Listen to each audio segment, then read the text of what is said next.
Hello, everybody. Welcome to All Villa, No Filler, a podcast all about Aston Villa, the world's greatest football team. Just thought I'd do a quick live tonight where I'd look ahead to the Brentford game, just have a little discussion about that, make it kind of quick and simple. I don't want to be going on and on forever.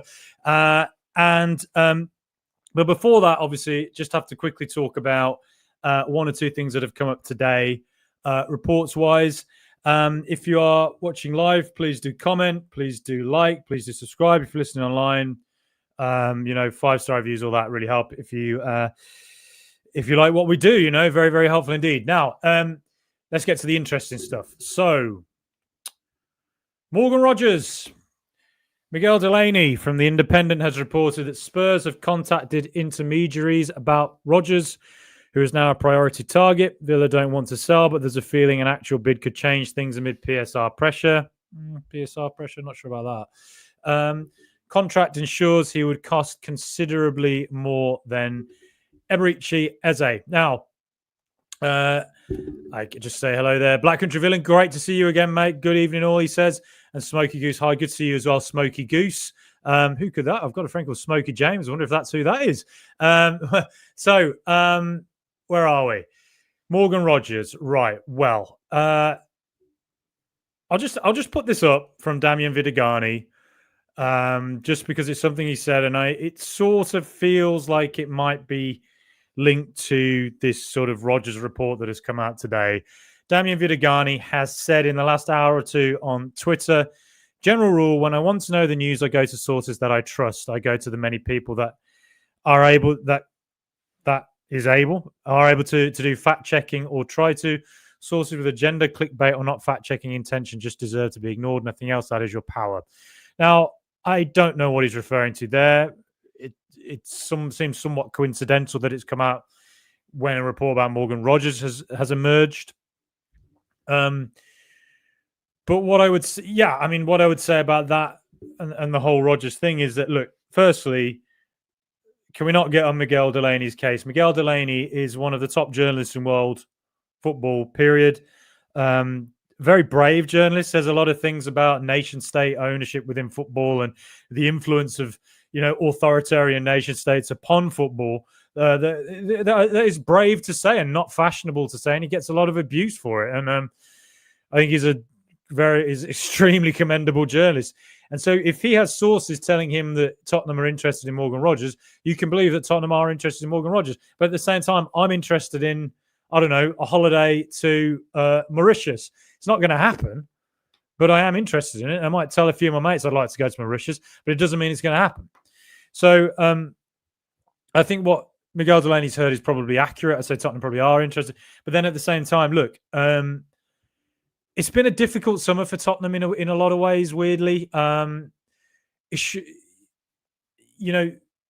Similar in a way to Newcastle. They've had targets and they've not been able to get them targets.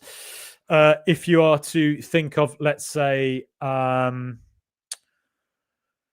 Eze, perfect example. They've wanted Eze, but that has dragged on for a long time, right?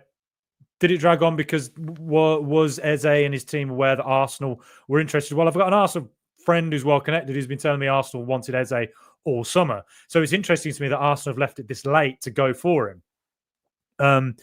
So I don't know whether they were hanging on and waiting to see where Arsenal are going to come in for him or not. Because if they didn't, then he goes to Tottenham. But the fact of the matter is, that is a humiliation for Tottenham. They were heavily linked to him. They didn't get him at the end. And now it's another year in which, look, I'll repeat what Tottenham fan friend of mine says every single year, generally on Twitter. He says that Tottenham get linked to players and these negotiations drag on and on and on. It's almost, in a way, feels almost designed to get the Tottenham fan base excited. And then lo and behold, it doesn't happen and they get somebody else instead. I'm not saying that's what Tottenham do intentionally, but what I would say about sometimes when you look at Daniel Levy's sort of negotiating tactics, they do tend to be difficult. And a lot of the time, let's look back on Jack Grealish.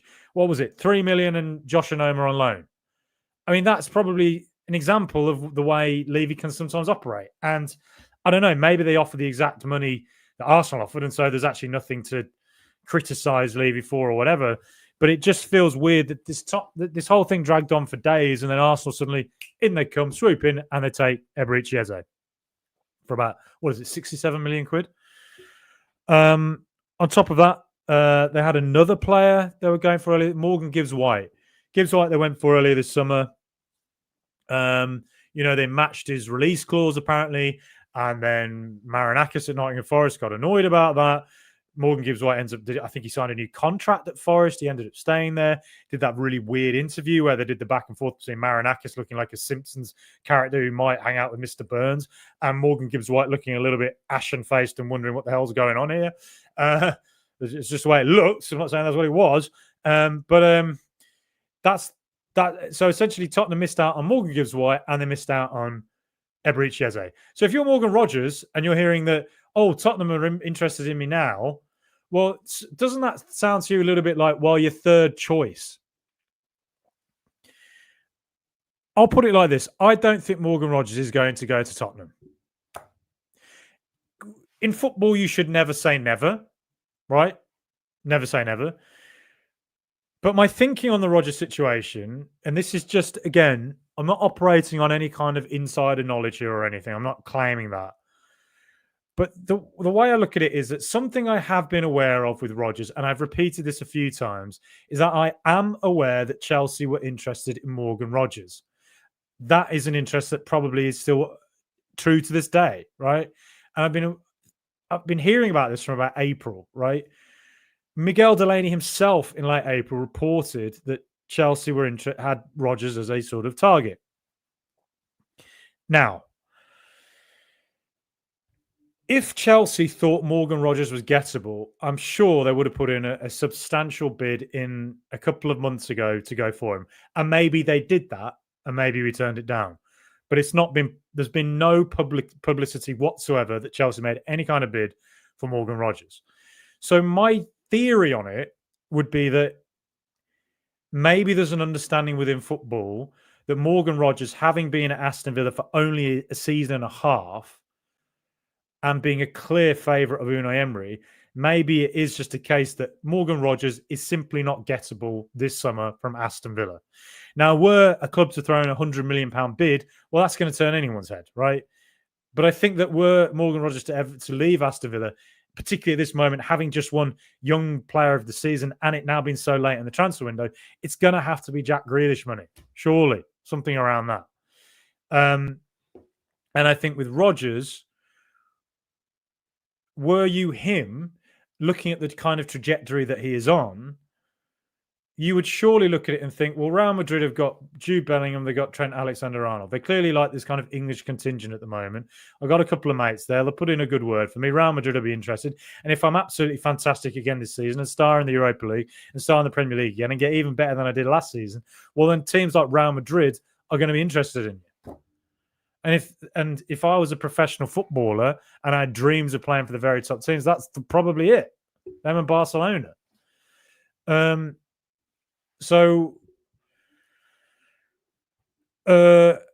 just kind of think that with Rodgers, you sort of think, look, if he wants to go to teams that are always winning trophies, well, then Chelsea might be there in a year and Real Madrid might be there in a year. And in fact, these top clubs will be there in a year because he's that good.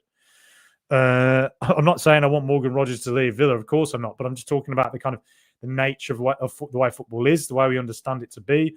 And that one day a player of his talent is going to get bids in for him from top teams. It is just what's going to happen. And it's not, and when teams sell players for lots of money, as we found out before, you rebuild out of that, and that's how you continue to grow. So it's not the word. To me, it's not the end of the world. It's just the way football is. It doesn't bother me. But I think at this juncture, so close to the end of the transfer window, I don't see it really. I don't. I think Tottenham would have to do the kind of money that Daniel Levy doesn't like to spend to get Morgan Rodgers, who, on the face of it, appears to be a kind of third choice option out of Aston Villa right now. I just never say never in football, but I don't see it personally. And I think that Vidagani quote feels a bit to me like, well, that's putting the nail in the coffin. So we'll see. But I do think, as Jacob Tanswell said to me in an interview the other day, it will be a busy week coming in now towards the end of the transfer window. And I think that Villa have done all their outgoings. We've cleared the decks with a lot of absolute dross contracts that were signed during that late Purslow Gerrard era. That has been a wrench around the neck now for 3-4 years. Dendonka's gone. Bailey's gone on loan. Moreno's going, or he's gone to Girona. Moreno was a new name signing. I actually think he was a brilliant signing in that first 6 months, and then he got that terrible injury. Then you've got I know Coutinho's gone this summer as well. God, there's just a fair few. I can barely keep track of who's gone out now. But yeah, there's a lot of contracts that were a big noose around Villa that were making it hard for us to progress and make it particularly hard with SCR. And we got rid of that, and hopefully that's cleared the decks now for Villa to maybe make a couple of interesting moves in the next week or two. If I were to make a guess, Marco Asensio is sat right there right now. He hasn't gone to Turkey, even though we got the here we go from to go to Fenerbahce from Fabrizio Romano. I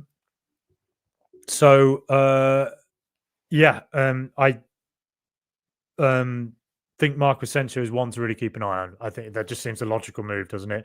And it's a position we need to fill in the squad. It just is. Jaydee Canvot.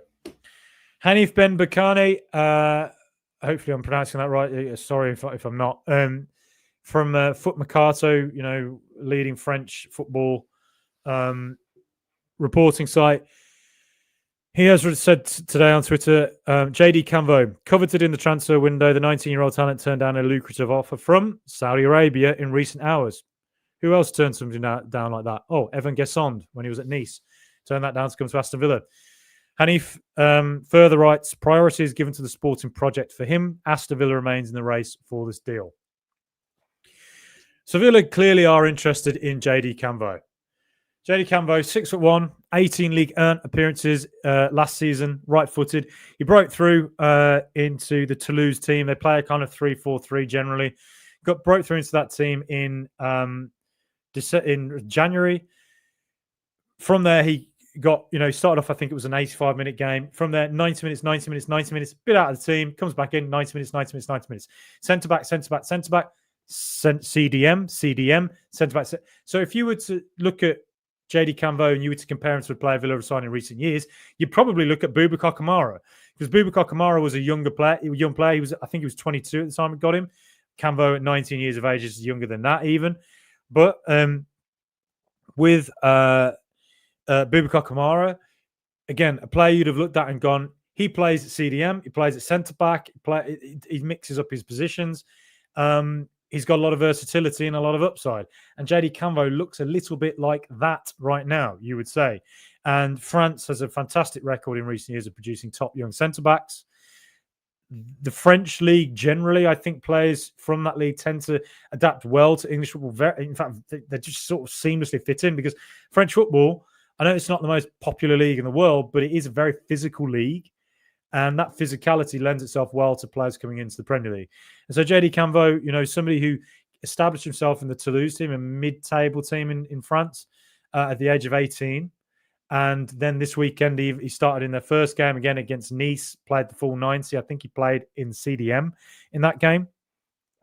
You have to think that he is a player that makes a lot of sense. It was reported the other day that Aston Villa had a 19 million euro bid rejected. I think it was 90 million euros. So let's put that 17 million pounds there or there, about 16.5 million pounds. A bid like that rejected.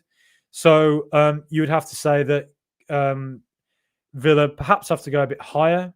Maybe that's a possibility. Maybe that is something we can do. But you have to remember, we can't make losses really. I think with UEFA rules, I think it's only 60 million pound losses you can make over a certain period of time compared to Premier League's 105. So Villa have to be very careful with that. We signed Evan Guessond this summer. I think that's a starting fee of about £23 million, potentially rising to 30, 35. So with Canvot, we have to be, we'd have to be probably pushing towards 20 million. That sounds sort of like what Toulouse probably want. But he does sound like the kind of player that Aston Villa logically could sign that makes sense, in the sense of Aston Villa have to get players in for lower wages. Jaydee Canvot at the age of 19 is not going to be on big wages, is he? in the French league. He's going to be, if he comes into the Premier League, he's going to be starting not high. So, and then he's a player who's versatile, can play, and that's the type of player that Aston Villa have been signing in recent years. High upside. So again, if he's a player who really stars for the next 2 to 3 years, and let's say Liverpool look at him and go, hey, we need to replace Ibrahim Konate, Canvot Villa looks good, and we can sell him for 50, 60 million. That's how we have to be operating at this moment in time until the revenues get to the requisite level with it, wherein then Aston Villa can, carry on being a team that become a bit more of a shark who buy rather than somebody has to keep developing and selling on and doing that sort of Brighton thing. But yeah, Canvot to me seems like a link that is logical. It's from enough sources now that there is clearly truth to it. We clearly are interested in Jaydee Canvot, and that will definitely be one to watch in the next week or two. So let me know what you think about that. Let me know what you think about Morgan Rogers. This Tottenham link. Personally, I just don't see it. I can see there's some comments coming in. I will get to those in a second. Yeah, it would have to take an absolutely extraordinary bid to get Rogers in from Villa to Tottenham now. Absolutely extraordinary. And this late in the window, I just don't see it. Brentford this weekend. Let me just say something about Brentford. A lot of people are saying, they were 3-0 down, I think, by half time against Nottingham Forest away. A lot of people are saying, Brentford under Keith Andrews, they're going to go down. I think my theory on it pre-season, one of my hot takes in that episode I did with George, was that Brentford are going to be fine this season. I think they'll start hard. It'll be a tough start for them. Adapting, losing Thomas Frank is huge. Adapting to a new manager and his methods, and Keith Andrews himself adapting to the Premier League and the pressures of it is going to take time. And there probably will be a shaky start, as we saw with at the weekend against Nottingham Forest, being 3 down at half time. But at the same time, Forest away is a very difficult start to the season. Forest are a very good team. They've bought a lot of players recently. They're a European team now. And it looks like they've carried on where they left off last season, really. Chris Wood scoring goals, Elliot Anderson, marshalling the middle, and Morgan Gibbs-White being an absolute nightmare to deal with playing in that number 10 role. So, yeah, Forest are going to be a real difficult handful this season. So them away on the first day of the season was always going to be quite a challenge for Brentford. But where they're going to start to find form is probably at home this season and just getting going at home, picking up points gradually and working their way into the season. I do genuinely think Brentford are probably going to end up being okay this season. Because, if we go to... Let me try and share the screen here. Let me just get it up. Here it is. So, this is what I think Aston Villa's starting lineup will possibly be against Brentford. I've gone with Luca Dean to stay at left back, Tyrone Mings at centre back, Boubacar Kamara to go in at right centre back. I had a debate with the London Lions, who I met up with last week. Went to Flight Club. Good to see Alex Conway, Webbo, George, Johnny, and Matt. Good to see you all. But we talked about, is it going to be Powell and Mings at centre back, and will it be Boubacar Kamara to go back into right centre back? Well, Boubacar Kamara has more experience of playing as a right centre back than as he did at Marseille than Pau Torres does. Is there a possibility that Pau Torres goes into left centre back and Mings goes into right centre back? Yeah, it's a possibility. It is. Modern coaches don't like to play two central defenders that are of the same foot. I.e., they're both left-footers. I theorise that Boubacar Kamara goes in there just because Boubacar Kamara played in left centre-back last season and did a really good job. Do you remember in January when he had to do that when we played Celtic at home? Yeah, it's not ideal that we lose Boubacar Kamara from the centre, but we have Amadou Onana to go into the centre. So is it more of a risk to play two left-footed centre-backs than to put a right-footed who has right centre-back experience and then put Onana in the CDM role? I mean, look, I could be absolutely wrong about this. I'm not some bloody oracle here, but either way, it's going to probably be either Mings, Torres, or Boubacar Kamara at right centre-back, isn't it? Then Matikash at right-back, and harsh to drop Bezo after the weekend, isn't it? But it's Emi Martinez, isn't it? So you'd think surely he's going to go in at back and goal.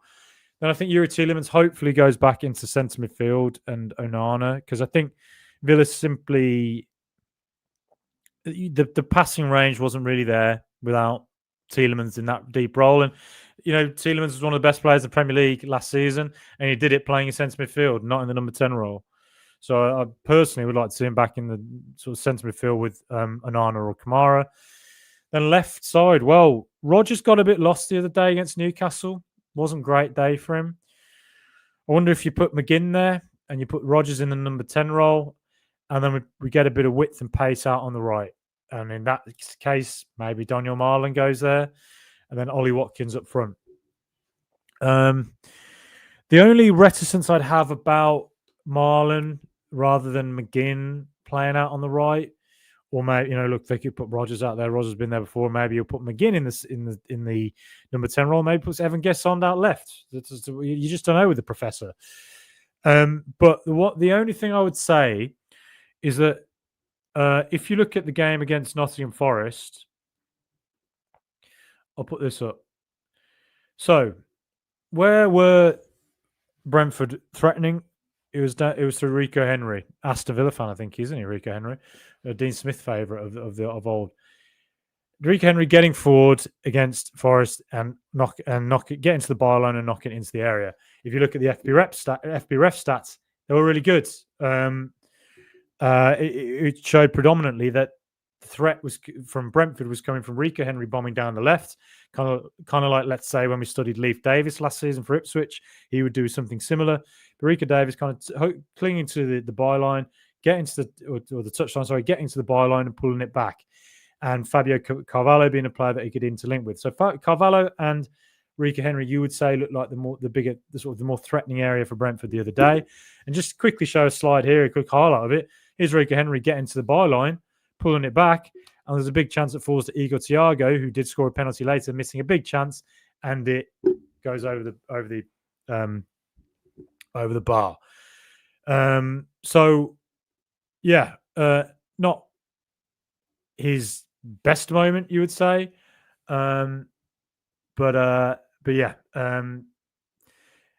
that was just an area where I'd say that Rico Henry was a threat. So I go back to the tactical pad here, and you see that whoever is playing on the right is going to have their not just their attacking ability on to create chances out there, but also going to have to do a lot of defensive work, falling back and tracking Rico Henry and helping Matty Cash deal with Carvalho. Although I would argue that dealing with Carvalho is going to have to be the CDM coming back to support. So that will either be Kamara or Onana. They're going to have to be aware of Carvalho and his ability, but they're also going to have to be aware of a player who didn't play against Forest, and that is Mikkel Damsgaard. Mikkel Damsgaard, to me, is, I think, we all think of Jan Wisser, we think of Brian Mbeumo when we think of Brentford, we think of Ivan Toney when we think of them in recent years. I personally think their best player is Mikkel Damsgaard. He's an absolutely brilliant football player. Scored at Villa Park last season, didn't he? Winning the 3-1. What I would suggest to you is watch Mikkel Damsgaard play. We'll just keep an eye on him. This weekend you'll watch the Villa Brentford, and you'll keep an eye on the Villa players most of the time. You probably won't be bothered, but keep an eye on Damsgaard and just watch how he plays. Right? He didn't play last weekend because I think it was the birth of his child. I don't think it was an injury. But if he does come straight back into the team this weekend and plays in that number 10 role, that is a player to watch. Because the first time I ever saw him was for Denmark in the Euros about 4 years ago, and he was fantastic in that tournament. And when Denmark got to the semis and lost to England, he scored a goal in that game, didn't he? Free kick. When he signed for Brentford, I thought that's interesting. He's gone there. I think his first season was okay. He didn't really tear up too many trees. But then last season, look at that. Sorry, I think that's Kevin Schade. Last season, look at that. 38 games, 2 goals, 11 assists. The season before, it was 23 games and 3 assists. So clearly you can see, I think he's 25 now. He's a player that's in his early 20s. First Premier League season was difficult. Second season, after all that experience, rose to it and became a much better player. And you would think at the age of 25, he's approaching his peak years. He's just going to get better and better. And his ambition this year is to score more goals and maybe even somehow get more assists. So, and he will be a crucial player, you would think, for Keith Andrews this year if Brentford are to, stay basically in the Premier League. So I think when I look at them, I think keep an eye on Damsgaard. Onana's going to have to be very aware of him and his playmaking. And then that left-hand side where Cavallo likely will be on the front left in a kind of 4-2-3-1 formation that they like to play under Keith Andrews, or as they did at the weekend. Although I think of Brentford generally as more as a team we mix it up with 4 at the back and 3 at the back. They played a lot of 3 at the back with Thomas Frank, and maybe to turn it with 3 at the back under Keith Andrews. It's a fool's errand trying to sort of guess exactly what he's going to do this season. No one really knows, to be honest. You're just working off kind of what Brentford did last season when he was a coach there as a set piece coach, and also what we sort of saw indications of at the weekend. And the indications were that,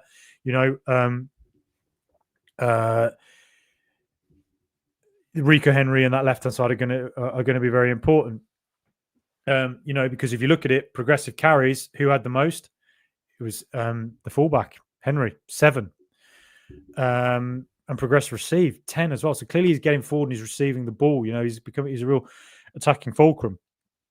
Take-ons as well. Who had the most? Rico Henry, 3. And Carvalho with 3 as well. So again, these 2 players are clearly very threatening. Shot creating actions again, most on the team. Cavallo with 3.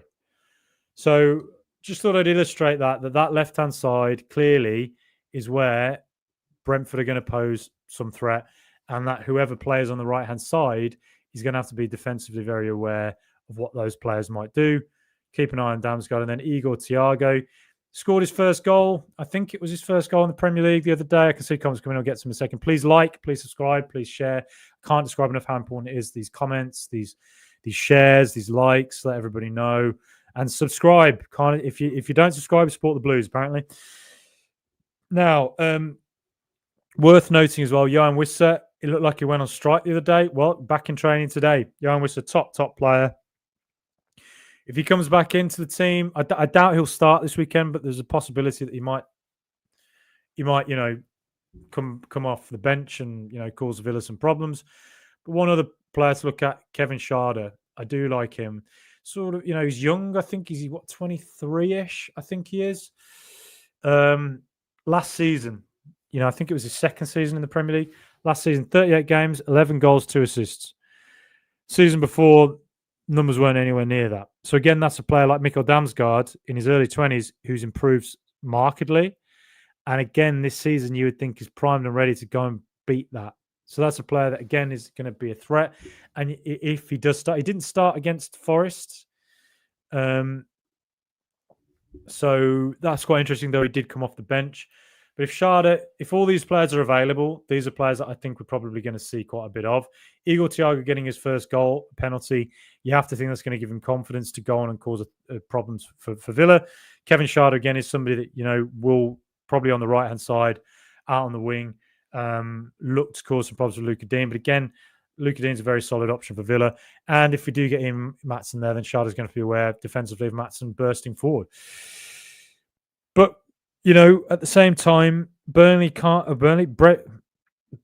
can't be a particularly confident team right now after that hammering they took from Nottingham Forest.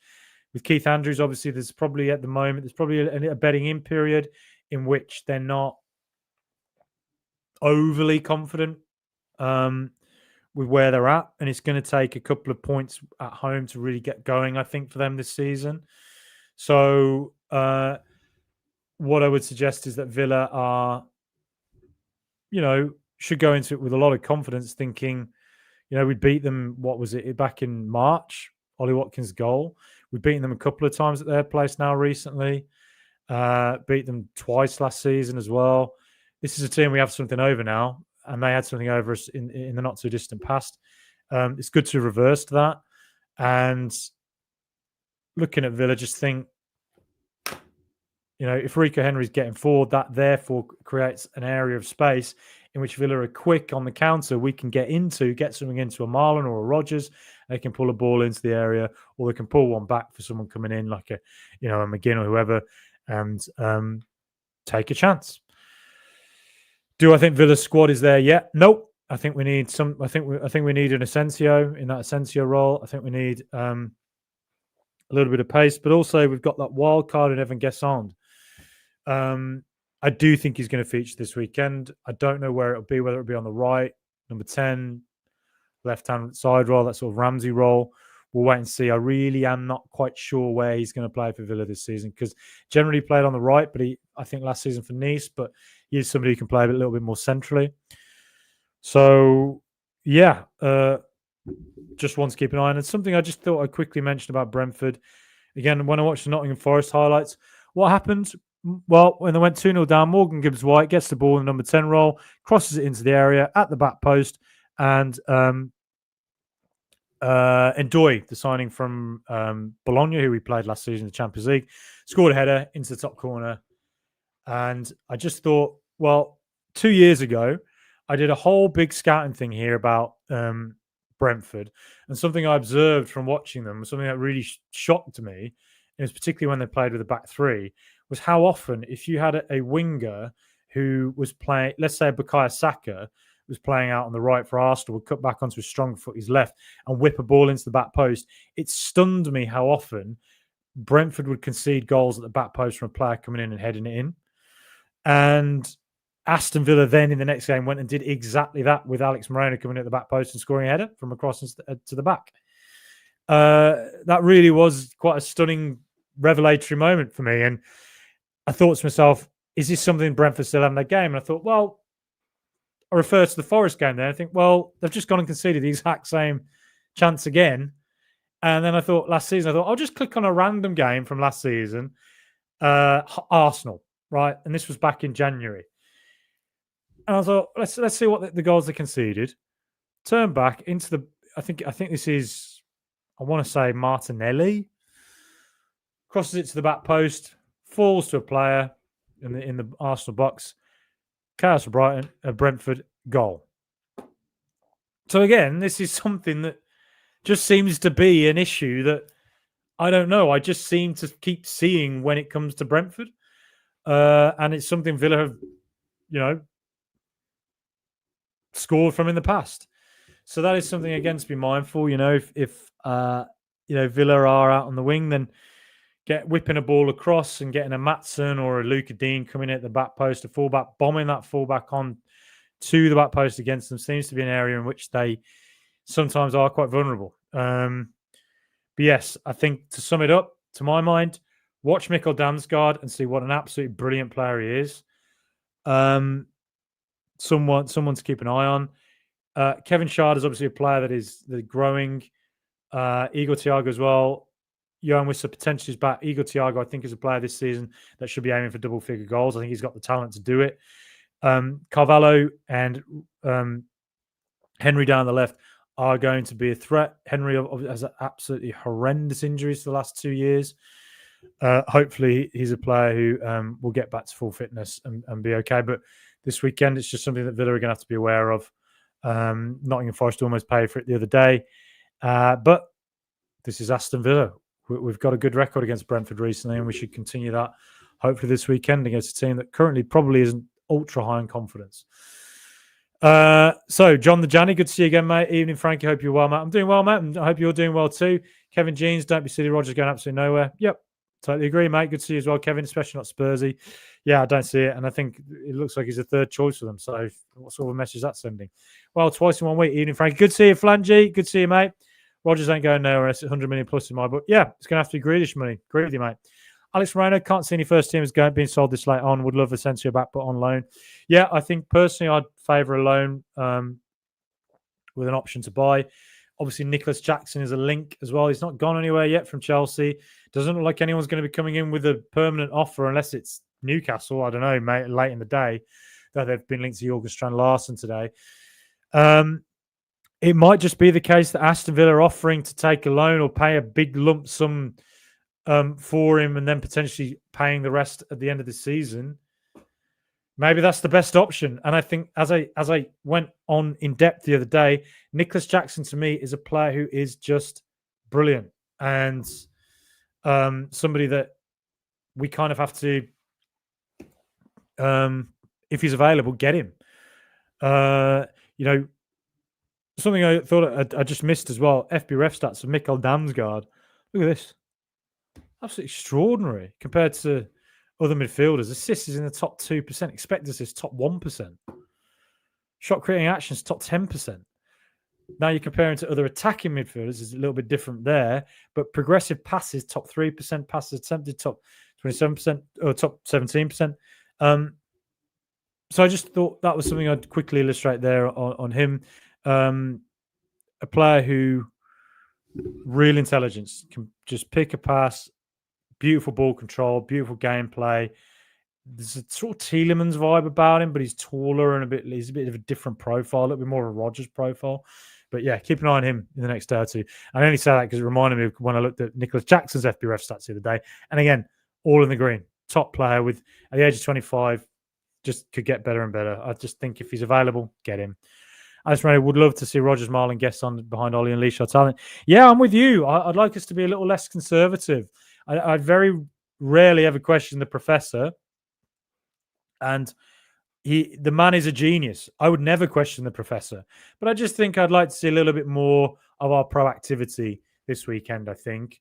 But he'll have his reasons for the team he picks. Flange, we need younger than Asensio in my book, unless it's a loan deal. Yeah, I understand the reticence about signing somebody who's, going to be, if we sign him onto a contract, he'll be on big wages and he'll be, by the time it ends, 32, 33. Obviously, I know football's moving in a way that players of that age are not necessarily desirable. I think Asensio is a world-class talent, and I think he's the exact type of player we do need in a number 10 role. I just think it is. So I'm personally keen on getting him, really. I'd favour a loan as well, though. Yes, Alex, I think the whole fan base is crying out for Marlon Guesson to start. Yeah, I think we'd like to see them. But he might not start 26, 27. Yeah, get that. He meeting Jaydee Canvot. Yeah. But I think it's about time Ezri Konsa had competition at right centre-back. I think he's, for too long now, he's not had competition. I think he needs it because I think he needs it to sharpen up. He's a brilliant player, but I think it helps when you've got competition. And, one day if he's looking at it thinking I might not start, well, that's just going to force him to get better and better. Arthur Bushby, good to see you, Arthur. Brentford, everyone leaving you. Yeah, a lot of people have left them. Watkins hat-trick. Yeah, I'd like to see that against his old club, or at the very least a brace. Yeah, he scores a lot against them. If McGinn starts, then we need width from Maatsen. Yeah, that's a good point. Yeah. I mean, that's the joy of it, is that we've got Maatsen and Dean there. It's very difficult to pick who's going to start now because they're both such brilliant left backs who offer very different things. I mean, hard to pick, really. Kevin Jeans, I think he'll bring in Torres with Kamara. Yep, fair enough. I like I said, when I looked at the team, I wouldn't. None of it surprised me. Mings right centre back, Torres right centre back. I think the thing is, if you put Mings at the right centre back and you put Torres at left centre back, the good thing is that if Mings is there, you've got physicality to deal with. Igor Thiago or Johan Wissa, whoever it is. And then Pau Torres, what that brings in, obviously, then is that ball playing ability. And if we're away from home and Villa have to be quite, are more the counter-attacking team and we want to break on them, having Pau Torres there as that deep line player who can pick a pass through straight into a Morgan Rogers playing in the number 10 or into Ollie Watkins himself playing up front, that is an incredible asset to have. Something I do think we've learned from the Newcastle game is that having Mings there, Anana and Kamara, and then having Tielemans in the number 10 role means that not having Tielemans or Kamara or Torres in that deeper role means that we're losing the truly elite ball players. They're all really good ball players, but their skill set is not, their absolute best skill sets are not really ball playing, is it? It's more defensive duties. And so I think having one of Torres or Tielemans there in that deeper role to therefore get the ball from back to the front quicker and more accurately means that we need one of them at least. That's what I would argue. Can we just Maatsen for Dean all day long? All right, yeah, fair enough. I don't mind that. Yep, agree, Kev. Yeah, good to see agreement around here. I like this. It's like we're like nice old team in here, aren't we? All agreed each other. I like that. Maybe we should take over at Aston Villa. That's what happened. Mings will be needed for the Palace revenge match next week. Yeah. Mings' physicality against Mateta. I'd like to, yeah. Personally, I'm up for that. And happy to think that Palace won't have Eberechi Eze, who is just a truly, truly world-class player every time I've watched him. What a player Arsenal getting. Dreading Palace already. Yeah. I'm backers. I think we're going to beat him. That's mine. I think that one of my wild takes this season, I said Aston Villa will beat Crystal Palace in a competitive game. I think it's about time. Need to stop that run ASAP. I think we will. No Gay. Oh, yeah, no Gay as well. Looks like he's going to Liverpool, doesn't it? Well, lost the manager is probably worse than their forwards as regards to Brentford. Yeah, I agree. Brentford signed well, and they've got some brilliant players who are ready to step in. Kevin Schade, I think, is ready to step in to replace Brian Mbeumo. Damsgaard is there. Everyone's forgotten about him. He's fantastic. And then Igor Thiago and Johan Wissa, if Johan Wissa sticks around, we don't know. If he sticks around, it shows application. And Igor Thiago is a player who had a terrible injury last season. Rico Henry as well, who had terrible injury. If they can all stay fit, as well as Fabio Cavallo, who's got a lot of upside, if they can all stay fit, Keith Andrews has a great chance this season to get them to solid mid-table team. I just think it's going to be a difficult start to the season before they really get going this season. 936 Villain. Good to see you again, mate. Personally, I wouldn't play McGinn tomorrow. I'd place him with Guessant on the left and Marlon on the right. Yeah, I think the only reason you'd start McGinn is it's just that physicality away from home. But yeah, I know what you mean. Like if he's put out on the right again. I mean, look, he'll do the defensive work which has to be done with Rico Henry. But I just think we're losing something when it comes to just width. And I think if you were to look back on the Crystal Palace semi-final at Wembley, when you looked at Leon Bailey came on, Villa looked like a transformed team because we played Asensio and Rodgers out on the right, and we just looked like a very narrow team who had no width at all. And against Newcastle again, we looked like a very narrow team with no width at all. Villa need width, I think. I just think we do. And yeah, I wouldn't personally want to see him again out on the right again. Thinking Mings over Torres, given their gaffer as a former service coach, set piece coach. I don't see any reason why Mings should be dropped from the team at the moment.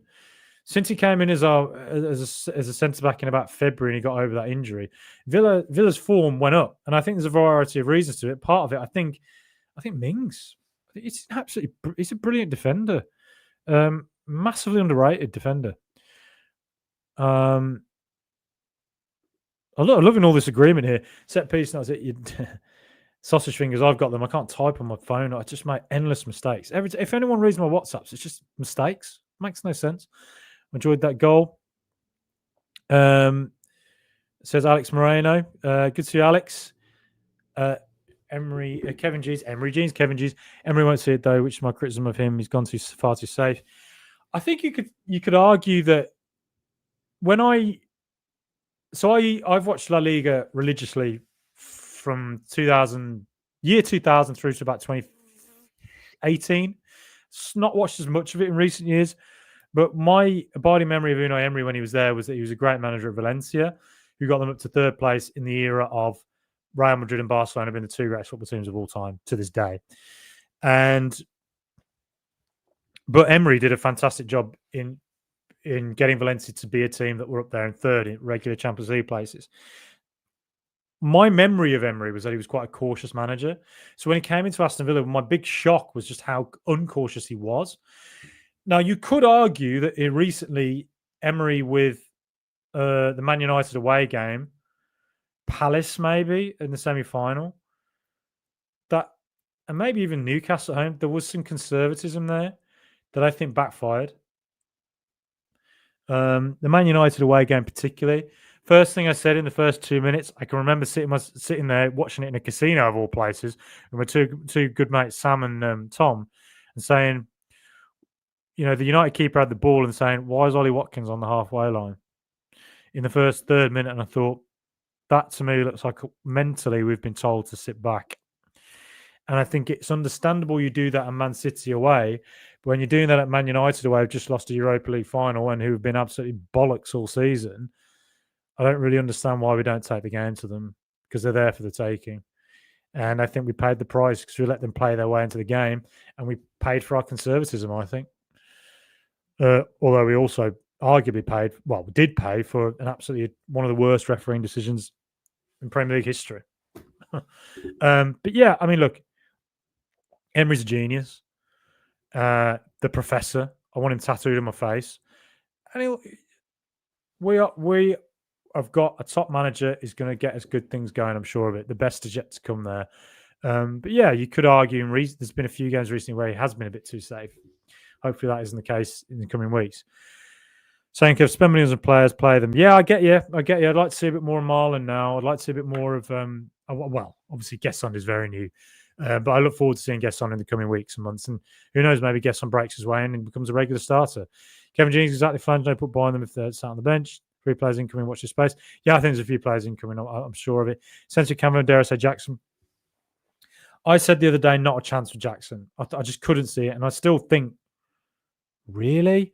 But the fact that Villa have cleared so much off the wage bill makes you think there could be a weird deal we do with Chelsea that actually somehow makes it that his wages aren't particularly high because he's on a 10-year contract compared to what you would think he'd be on. And therefore, somehow we end up paying just 30k a week.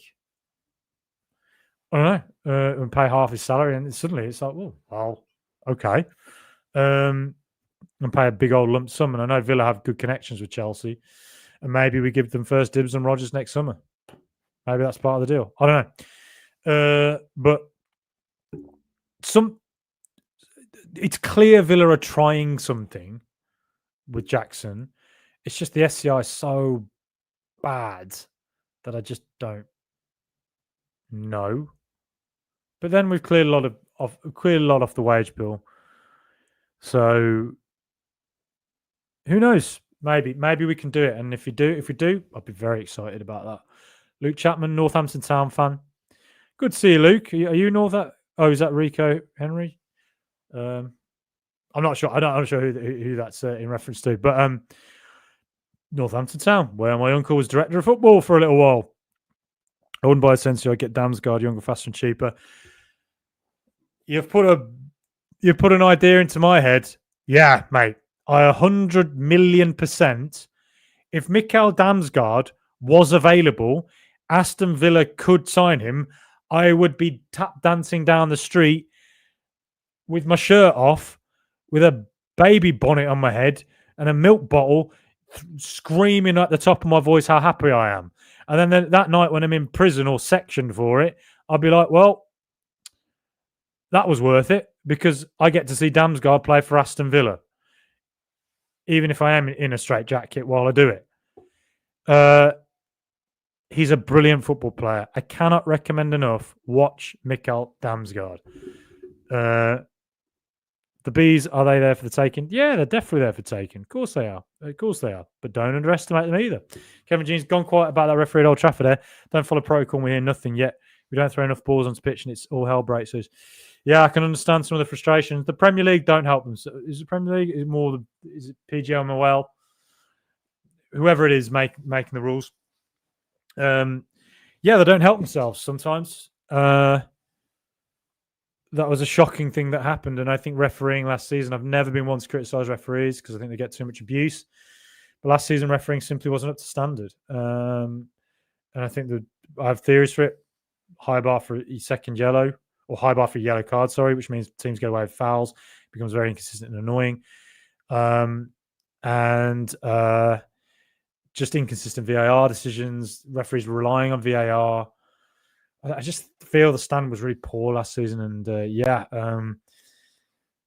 when we get, punished for not throwing balls onto the pitch quick enough, it just feels, annoying. Please subscribe, please click that subscribe button. We're closing on 4,000 subscribers now. Come on, let's get up there. Please share, please like, please comment, blah, blah, blah. And if you're watching this later, please comment and I will get back to it. Kevin Jesus, if you know, you know. Totally, Kev. Yeah. Well, look, I don't think things are corrupt. It's just not what I think. I just think that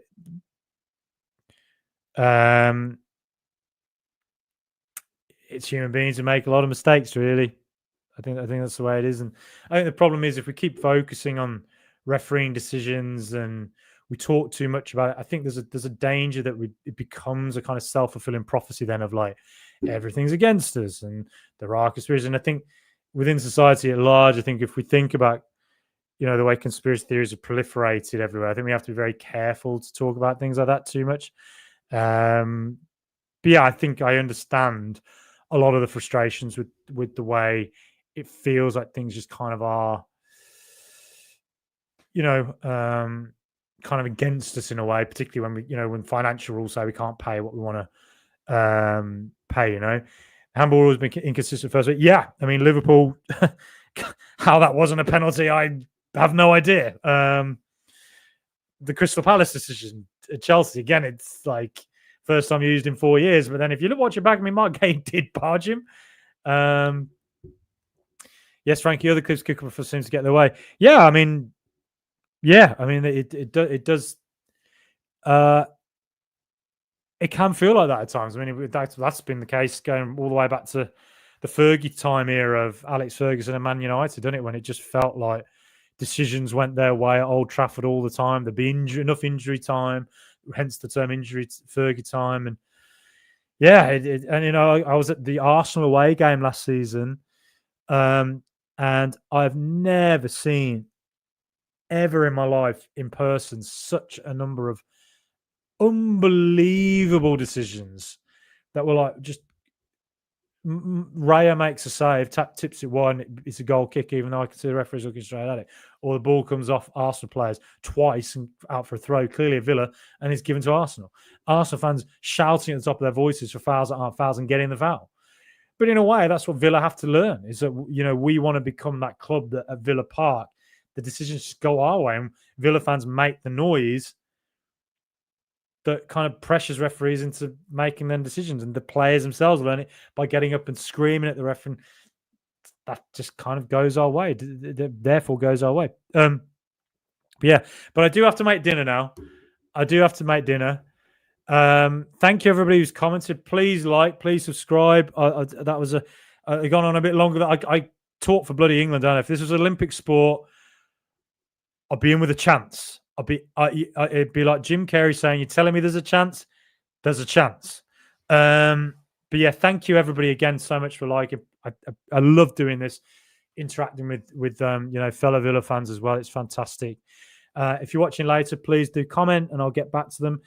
Please please subscribe. Let me know what you think the score will be against Brentford. Please let me know what your thoughts are on Rodgers and Tottenham and all that. But aside from that, anyway, thank you everybody for watching. Up the mighty Villa.